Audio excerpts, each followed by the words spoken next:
এটি একটি শূন্যের উপর ট্রেন, এক বগির ভিতরে মানুষ বসা, শূন্যের উপর দিয়ে চলে। দেখতে কতই সুন্দর লাগতেছে। একটা যায় একটা আসে, একটু দুটি গেল, একটিবার যাইতেছে, এই যাইতেছে। পাশের লাইন দিয়ে আবার একটি ক্রসিং হচ্ছে, এই ক্রসিং হলো।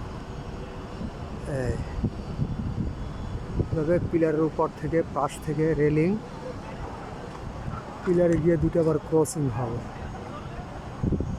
এই ক্রসিং হচ্ছে, এই ক্রসিং হয়ে চলে গেল, আবার আসতেছে, ক্রসিং করে গেল, একটু আবার চলে যাচ্ছে।